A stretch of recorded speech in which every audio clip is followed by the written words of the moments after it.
not how I wanted the world to meet my son, but here we are. So, as you know, I'm Christine Wells Walmsley. I am Nolan Wells' mom.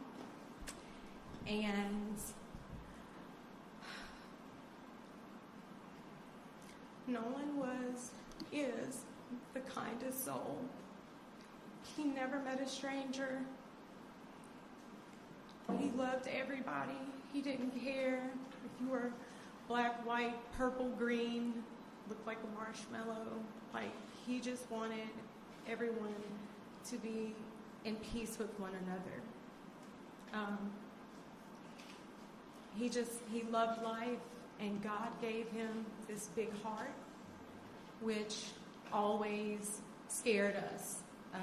Me and his dad had conversations with him all the time, not just about the importance of understanding our history as black people, but also the importance of how you have to move in certain spaces. And it's not us being, feeding into racism or the stereotypes that comes with that. Unfortunately, that is just a matter of fact. There have been many cases, many instances that shows it's unfortunately a pattern that he did not like. He did not like that there was so much division, and I think that's why God gave him us. He was really a peacemaker. He wanted, like I said, everyone to be included. He never wanted to leave anyone out. He just, even at a young age, I don't know, he was, how old was he? No, not 8. He was a baby. So his father and I were having a moment, and as couples do, and even in that moment, he runs in the room with his diaper on, of course, and he starts dancing because it was like he could feel the tension. He could feel that something wasn't right. So he was just a special kid. Like, he was a special kid, but again, just heart was so big. And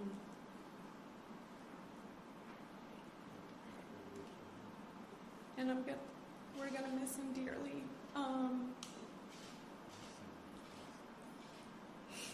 But we are grateful, especially to our friend Tashima, who actually was one of the people who helped us that night. She went and picked up his cell phone from where it was, and then provided that to us, because we of course contacted authorities to figure out who to do the report with, whether it was the county or the city, which then turned into DMR, who I contacted immediately from there.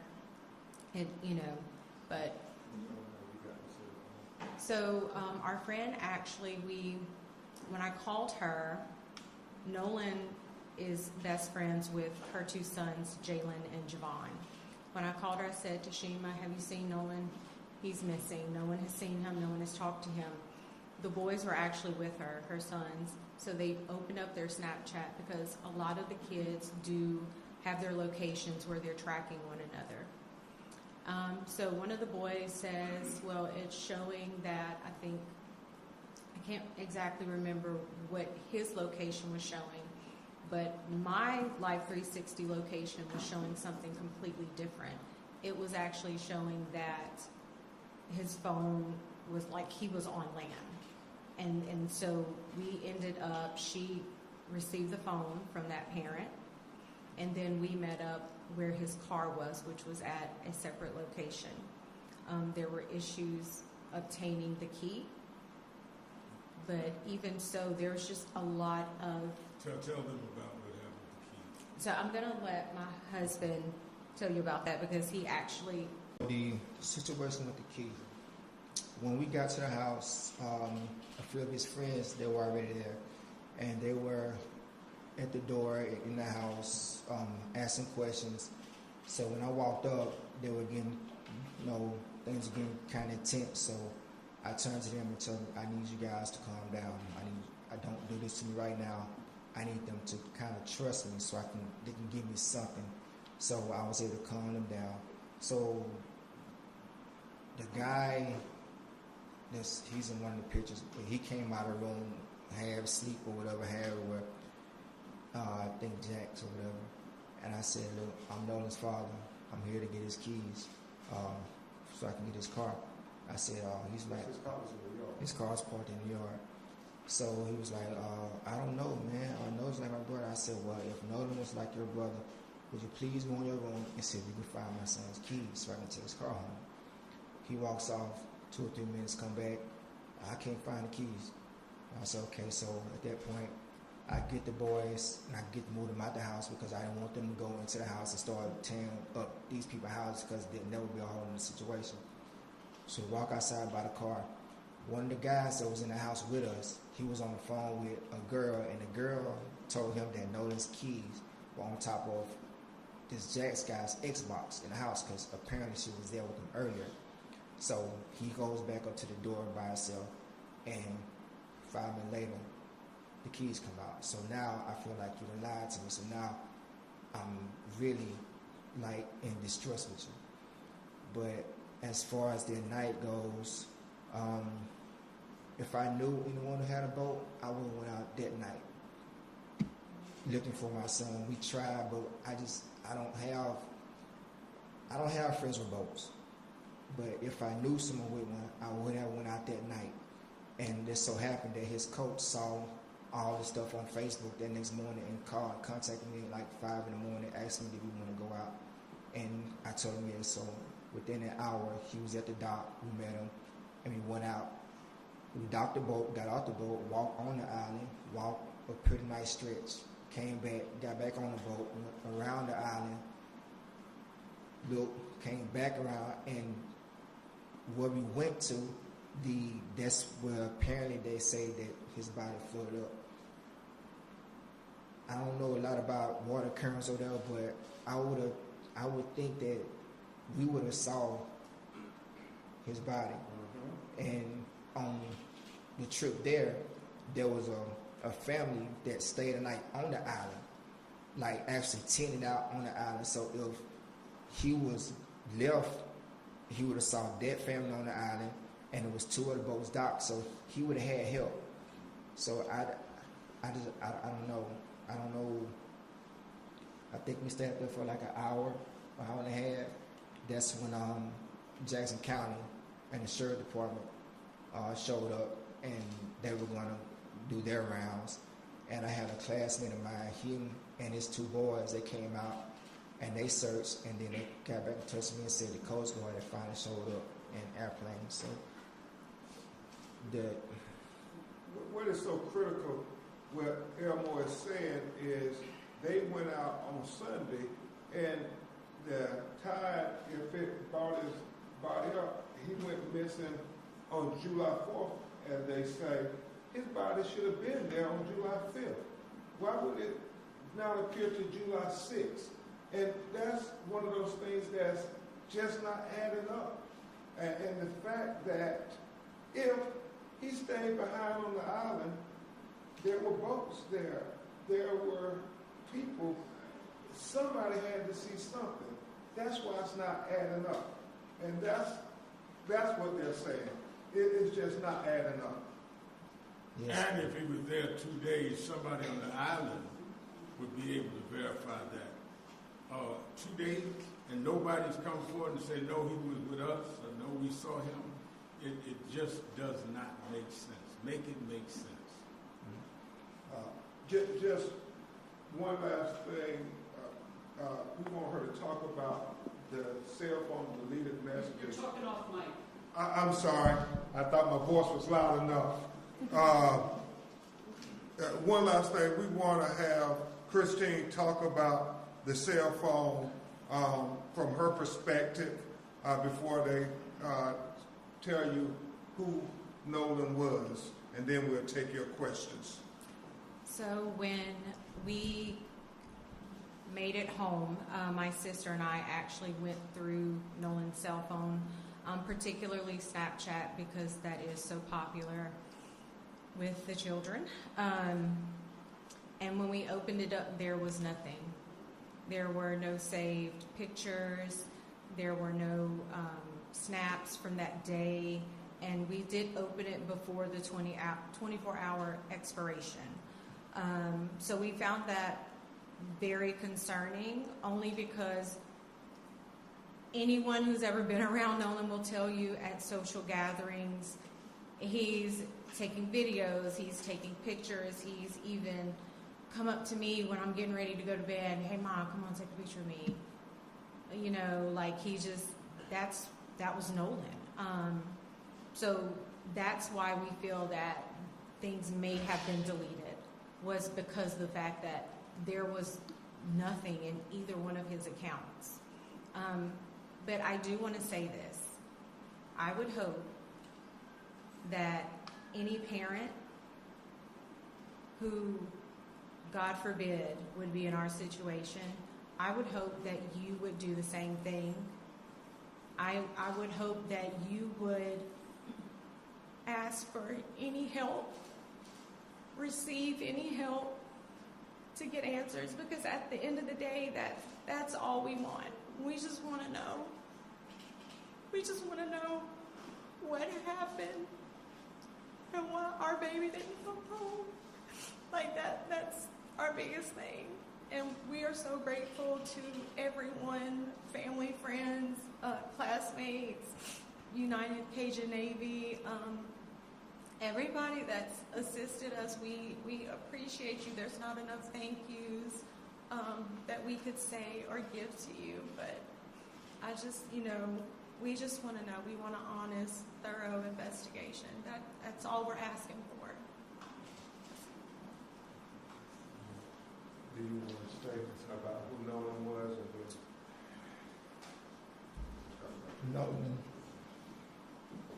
Nolan is a person with a big heart.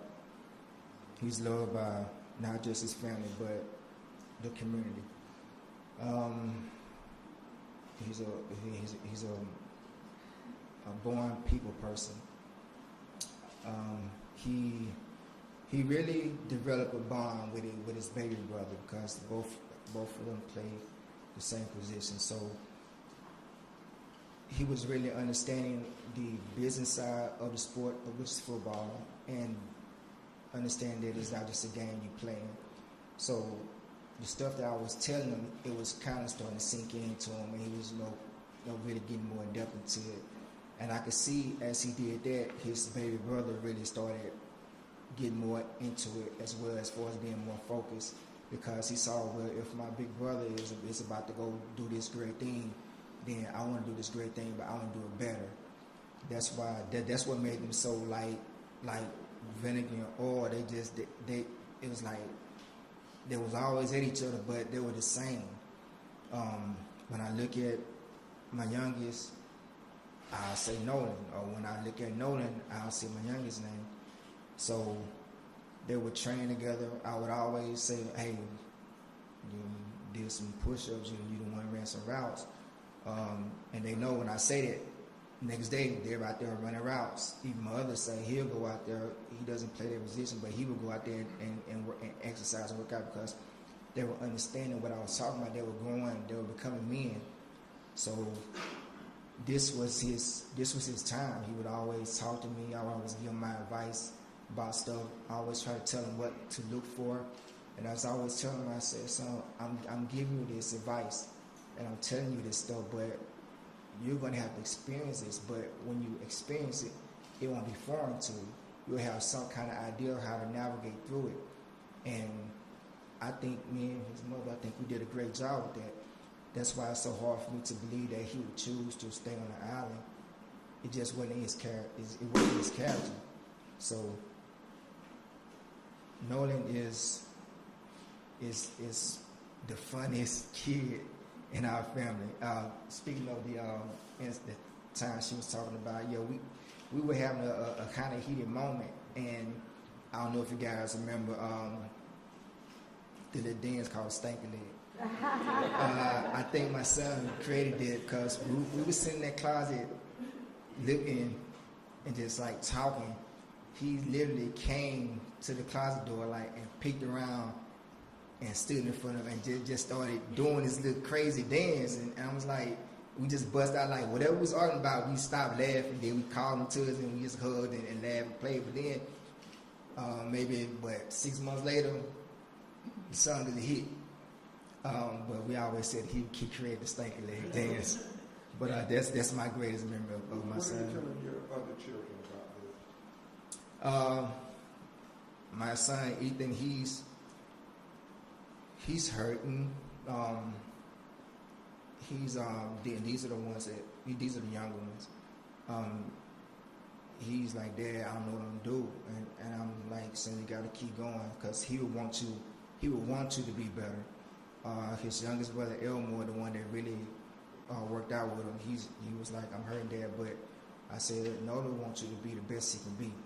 He would want you to outdo him, and whenever you feel like you're in a bind or having some kind of problem, call on your brother, talk to your brother. My twins, the loss of a younger sibling is hurting them. They have to figure out how to navigate through life without them. And my daughter Carly, with her being away, it's really hard for her because she's not around family now. So she's out on her own, doing life like does. But she's doing it on her own, so she has to do this by herself. We're here, by phone, but we're not there in person. So she really has to draw on the people that's around her when she's not home. So all together, my family, this is going to be our new norm. He was the jester in my court, and yeah, he will be missed greatly, not by us, but by the whole community. We will announce the Family has distrust of the Mississippi law enforcement officials giving them a fair investigation where their black son ended up dead after going out on a boat with 3 young white men. The history of Mississippi is something that they don't just read about in books, but it's a lived experience for many black Americans, that oftentimes when our children are killed in highly questionable situations, that there is this notion that, oh, it was nothing wrong, no foul play, let's just sweep it under the rug. Well, we refuse to sweep it under the rug. We refuse to just let Nolan Wells' death be in vain. We're going to make sure that we get to the truth, the whole truth, and nothing but the truth, because Nolan deserves it. You're going to hear his mother and father talk about what a wonderful young man he was. I mean, doing everything right. Reverend Al, he was not only a college student, he was a great athlete. He was a model big brother for his brothers and little brothers and sisters, and he was a great son who was on the cusp of becoming a man.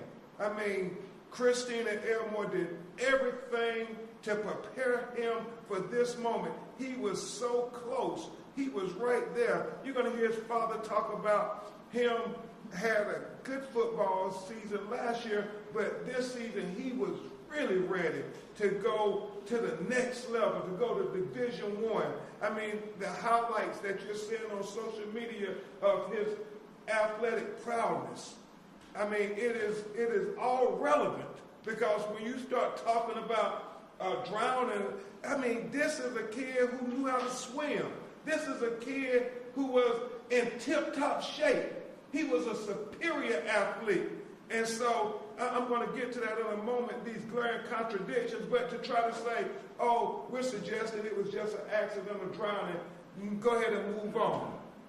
Well, they are not accepting it. they are not accepting it. They want to know that you have not taken the path of least resistance, that you have done a full, complete, thorough, impartial investigation, because it cannot be lost on anybody, but especially us in the black community. If the roles were reversed and you had 3 young black men on a boat with a young white man, and that young white man ended up dead, what kind of investigation would be being conducted by the Mississippi law enforcement officials? How many times would those 3 young black men be interrogated? So all we're asking is the same consideration you would have given if the roles were reversed. Give that consideration to this family as well. That is our fight.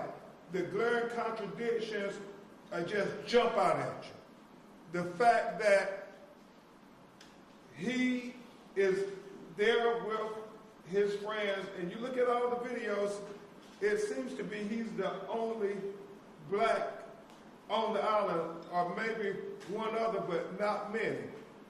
And so, Jared, you have where a young woman he was talking to says that, well, Nolan said he was going back to get on the boat with the boys. The boys say that Nolan told them he was going to stay and talk to the young woman. It's a contradiction. They're not saying the same thing. One of them is telling the truth, one of them is not. We have to get to the bottom of that. It's important. And then the fact, Reverend Al, that they have this video of an argument that is going on. And you know, thank God all young people, they have cell phones, and anytime you hear people raising their voice, they start the video. And so you hear on the video Nolan saying, "Give me my freaking phone. What are you freaking doing?" And that becomes even more relevant when you think about the story that they are presenting, that Nolan chose to stay behind. That's what they're saying. But his phone, he wouldn't take that with him if he's going to stay behind on an island? I mean, we're talking about an 18-year-old kid. What teenager would leave their phone behind if they're going to stay on this island? What teenager wouldn't take their phone? And so it's not adding up. It's not adding up at all. The fact, as Reverend Al said, you know, they didn't take his phone with them. His mother, when she finds out that her baby is missing, they start trying to track the phone. The GPS the phone, they've used Life 360. My eyes are here, my brain is here, which means some things I could smell before I could see and before I can figure out. This does not smell right. So some people are saying, Reverend, are y'all bringing in race? Well, we're not bringing in race, but we're not discounting race either, because we don't know what it is. So to tell us don't rush to judgment saying it was racist is fine. But then I'm telling you, don't rush to judgment saying it was not racism, because we do not know. We do know what these parents are being told, and what the parents have now shared with us does not make sense. How do you end up a young, promising football player, not in trouble, mother and daddy at home, everything we tell them to do and be? They go on the 4th of July on the anniversary of this country, going to an island, we're outing with his friends, and the friends come back, and he's left there with some story about, he said leave them behind. But then by some magic, one of the friends has his keys and his phone. Mind you, his mother tracked down the phone. They didn't voluntarily tell her they had his phone. They didn't voluntarily say they had the keys. So if they had not been tracked down, we don't know if they ever would have known where it was. Some of this doesn't make sense. So we are absolutely in National Action Network and other groups going to rally behind this family. I have told them that whatever we can and need to do, we will do it because this smacks of some of the worst fears that we've had historically, not only in Mississippi, but in this country. And we are there until the end with them. I've been asked by the family to be in Mississippi for the funeral to officiate, which I'm going to do. We just got off the phone with Tyler Perry, the actor who says he wants to help cover whatever expenses for the funeral. We have with us Spike Lee is in the house. Many of our people that have always supported families are there. This is not about them trying to raise money. We're going to take care of that. This is about, though, they got to keep going forward. But we want justice. And let the chips fall where they may. If it ends up being one way that we suspect was wrong, fine. But if it's another way, don't back up and play games with this. They are not activists or lawyers. So they only want justice for their son. I'm an activist. When we get there and they say we heating things up, that's what we do. Because sometimes you got to make people sweat to get the poison out their system. I'm the sweat man. And they are the parents that want to see justice for their son. Let me let you hear from Christine and Elmer Wansley and then Attorney Crump. Okay, Attorney Crump, and then we'll hear from